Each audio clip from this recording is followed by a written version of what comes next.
Hello dear student. तो आज हम स्टार्ट करेंगे +2 क्लास फिजिक्स का यूनिट फर्स्ट, जो कि है आपका इलेक्ट्रोस्टैटिक, और उसका जो फर्स्ट चैप्टर है वो है कूलम्स लॉ।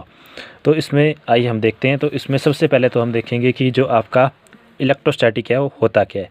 तो ये एक फिजिक्स की एक ऐसी ब्रांच है जिसमें हम डील्स करते हैं स्टैटिक चार्ज के साथ। स्टैटिक चार्ज यानी कि ऐसा चार्ज जो कि मूव नहीं कर रहा हो, यानी कि उसकी पोजीशन फिक्स रहे। तो इसकी अगर डेफिनेशन की बात करें तो इसकी डेफिनेशन हो जाएगी electrostatic the branch of physics which deals with electric charge at rest, that is static charge. Okay, तो इसके बाद बात आती है हमारी चार्ज की कि चार्ज कितने प्रकार के होते हैं। तो बेसिकली हमारे पास चार्ज जो है वो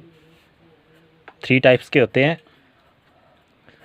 positive charge, negative charge and जो तीसरा चार्ज होता है आपका होता है न्यूट्रल, यानी कि उस पर कोई चार्ज नहीं होता, दैट इज़ उस पर होता है आपका जीरो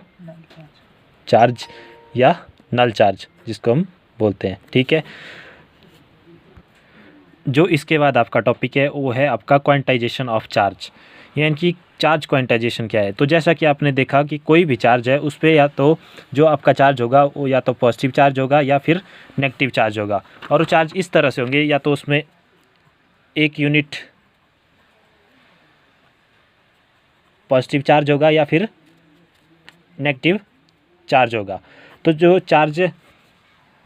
जो आपके चार्ज की वैल्यू होगी वो हमेशा इंटीग्रल वैल्यू में होगी, जैसे 1 2 3 4 5। तो क्वांटाइजेशन ऑफ चार्ज से आपका मतलब है अगर हम चार्ज का समेशन निकालें यानी कि टोटल चार्ज निकालें तो हमेशा उसकी इंटीग्रल वैल्यू आएगी, उसकी कभी भी फ्रैक्शनल वैल्यू नहीं आएगी, क्योंकि जैसा आपने देखा चार्ज जो है वो फ्रैक्शनल वैल्यू में नहीं होता, उसमें या तो 1 यूनिट पॉजिटिव चार्ज होगा या 2 यूनिट, इस तरह से उसकी वैल्यू हमेशा इंटीग्रल वैल्यू आएगी।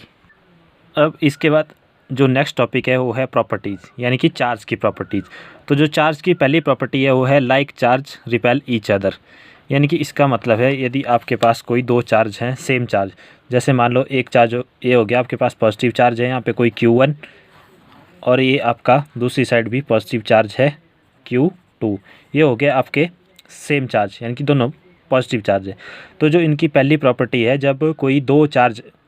एक ही टाइप के 2 चार्ज होते हैं तो वो जो है एक दूसरे को रिपेल करते हैं, इस तरह से ये दोनों एक दूसरे को रिपेल करेंगे, ये होगी इसकी पहली प्रॉपर्टी।